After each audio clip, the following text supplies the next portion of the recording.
Olá, seja muito bem-vindo a esse vídeo. É muito bom poder ter aqui a sua companhia. Nós estamos juntos nessa série de vídeos, lendo capítulo por capítulo da Palavra de Deus. E nós estamos lendo com bastante tranquilidade, bastante paciência, conhecendo cada vez mais a Palavra de Deus. Esse é o nosso objetivo, ler a Palavra de Deus e conhecer cada vez mais a respeito do que as Sagradas Escrituras elas nos ensinam. Bom, eu tenho um convite para fazer para você, você já sabe. Se você ainda não é inscrito aqui no nosso canal, se inscreva, ative o sininho para você não perder nenhuma das novidades. Curta o vídeo, porque dessa forma o YouTube espalha para mais pessoas terem conhecimento da Palavra de Deus. Hoje nós vamos ler Tiago, capítulo 1. Nós vamos começar lendo aqui a carta de Tiago e vamos começar pelo capítulo 1. Então vamos juntos ler Tiago, capítulo 1. Carta de Tiago. Tiago, servo de Deus e do Senhor Jesus Cristo, as 12 tribos que se encontram na diáspora, saudações. Bom, nós não temos nenhuma evidência bíblica de que a carta de Tiago foi escrita pelo irmão mais velho de Jesus, Tiago, mas muitos estudiosos eles concordam que foi o irmão mais velho de Jesus, Tiago, que escreveu. Tem alguns que discordam, que não concordam com Tiago, o irmão mais velho de Jesus, sendo o autor da carta, porém a maioria dos estudiosos, eles concordam que foi Tiago, o irmão mais velho de Jesus, que escreveu essa carta. E aqui no primeiro verso, ele fala quem são os destinatários da carta, né? Ele se refere às 12 tribos que se encontram na diáspora. Quem são essas 12 tribos? Muito provavelmente são os judeus da época ali de Tiago que viviam em outros países. Então Tiago ele escreve essa carta para essas pessoas. Versículo 2. Meus irmãos, tenham por motivo de grande alegria o fato de passarem por várias provações, sabendo que a provação da fé que vocês têm produz perseverança. Ora, a perseverança deve ter ação completa para que vocês sejam perfeitos e íntegros, sem que lhes falte nada. Aqui no versículo 2, a palavra de Deus diz que nós devemos ter alegria ao passar por várias provações. E a pergunta é, como que a gente pode se alegrar no meio das provações, no meio das dificuldades da vida? Como que nós podemos perseverar em meio a tantas dificuldades que muitas vezes nós enfrentamos? A resposta para essa pergunta é entendermos que quando nós passamos por provações, passamos por dificuldades, passamos por lutas, quando nós perseveramos, isso tudo gera em nós crescimento e principalmente crescimento espiritual, porque quando nós somos provados, nós dependemos mais de Deus, nós nos entregamos mais a Deus e também confiamos mais no Senhor. O verso 5. Se porém algum de vocês necessita de sabedoria, peça a Deus, que a todos dá com generosidade e sem reprovações, e ela lhe será concedida. Peça, porém, com fé, em nada duvidando, pois o que duvida é semelhante à onda do mar, impelida e agitada pelo vento. Que uma pessoa dessas não pense que alcançará do Senhor alguma coisa, sendo indecisa e inconstante em todos os seus caminhos. Olha como a palavra de Deus é maravilhosa. A palavra de Deus diz que se nós necessitamos de sabedoria, nós precisamos pedir para Deus. E nós precisamos pedir com fé. Nós não podemos duvidar, precisamos confiar em Deus, entender os seus planos, entender a sua vontade.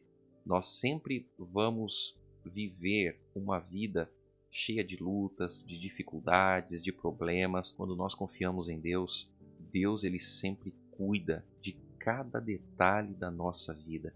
Então nós não podemos duvidar, precisamos confiar, ter fé que Deus está no controle de todas as coisas. O verso 9. O irmão de condição humilde glorie-se na sua exaltação, e o rico na sua humilhação, porque ele passará como a flor do campo.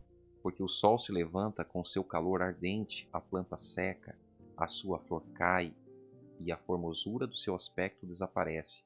Assim também o rico murchará em seus caminhos.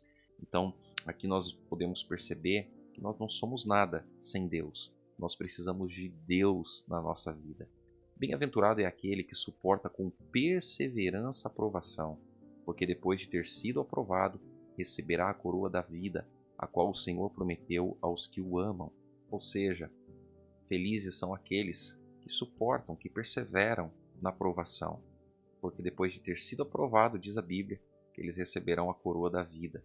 Então, nós precisamos olhar para as lutas da vida, para os problemas que muitas vezes enfrentamos, entendendo que a nossa recompensa não está aqui na terra, mas está no novo céu e na nova terra que Jesus tem preparado para nós. Verso 13. Ninguém, ao ser tentado, diga, sou tentado por Deus, porque Deus não pode ser tentado pelo mal e Ele mesmo não tenta ninguém. Ao contrário, cada um é tentado pela sua própria cobiça, quando esta o atrai e seduz. Então a cobiça, depois de haver concebido, dá à luz o pecado, e o pecado, uma vez consumado, gera a morte. Então, Tiago ele vem falando que a tentação ela não vem de Deus, e que cada um de nós somos tentados de acordo com as nossas fraquezas, de acordo com os nossos pontos fracos. Então, a tentação em si, ela não é pecado, mas a partir do momento que nós cedemos à tentação, nós cometemos pecado. Então, ninguém é tentado naquilo que é forte espiritualmente. Nós vamos ser tentados nas nossas dificuldades, nos nossos problemas, nas nossas lutas, e é aí que nós precisamos nos apegar cada vez mais a Deus. Não se enganem, meus amados irmãos.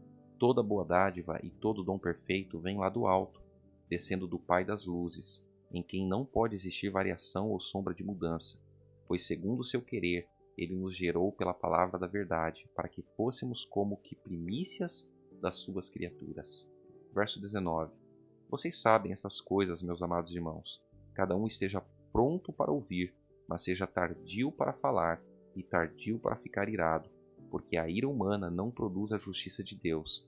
Portanto, deixando toda impureza e acúmulo de maldade, acolham com mansidão a palavra implantada em vocês, a qual é poderosa para salvá-los. Sejam praticantes da palavra, e não somente ouvintes, enganando a vocês mesmos. Olha que verso extraordinário. Essa é a realidade hoje de muitas pessoas. Muitos hoje ouvem a respeito de Deus, muitas vezes estão envolvidos na igreja, com as coisas de Deus, mas não praticam a palavra de Deus, não praticam aquilo que escutam, aquilo que aprendem a respeito de Deus. Então nós precisamos não apenas ouvir, mas também aceitar, praticar aquilo que Deus orienta a cada um de nós. Então sejam praticantes da palavra e não somente ouvintes, enganando a vocês mesmos. O verso 23. Porque se alguém é ouvinte da palavra e não praticante, assemelha-se àquele que contempla o seu rosto natural num espelho, pois contempla a si mesmo, se retira e logo esquece como era a sua aparência. Mas aquele que atenta bem para a lei perfeita, lei da liberdade, e nela persevera, não sendo ouvinte que logo se esquece, mas operoso praticante, esse será bem-aventurado no que realizar. Se alguém supõe ser religioso, mas não refreia a sua língua, está enganando a si mesmo. A sua religião é vã. A religião pura e sem mácula para com o nosso Deus e Pai é esta: visitar os órfãos e as viúvas nas suas aflições e guardar-se incontaminado do mundo. Então esse é o primeiro capítulo da carta de Tiago, que traz aqui algumas lições importantíssimas para a nossa vida. Nós precisamos entender a respeito da tentação, do pecado. Precisamos permanecer firmes em Jesus, obedecendo a sua vontade, obedecendo aquilo que Ele deseja para cada um de nós. A grande dificuldade de muitos não é porque a carne é fraca, mas é porque não dependem de Deus, porque não buscam a Deus todos os dias. Então, quando nós buscamos a Deus, nós vamos estar cada vez mais firmes com Deus e preparados para enfrentar as tentações. Então, a gente sempre vence a tentação, não no momento em que nós somos tentados, mas anteriormente à tentação. Então, quando você lê a palavra, quando você ora, quando você busca a Deus, quando você se consagra a Deus, quando a tentação chegar, você vai estar alicerçado com Deus, vai estar firme com Deus. Então, a tentação em si só, ela não é pecado, mas ela se torna pecado a partir do momento que nós cedemos a ela. Então, que nós venhamos cada vez mais na nossa vida dedicar a nossa vida a Deus, venhamos perseverar ao lado de Deus para sermos firmes cada dia mais nas Sagradas Escrituras. Espero que esse vídeo tenha abençoado você. compartilhe com as pessoas que são importantes para você e nós nos encontraremos no próximo vídeo. Até lá!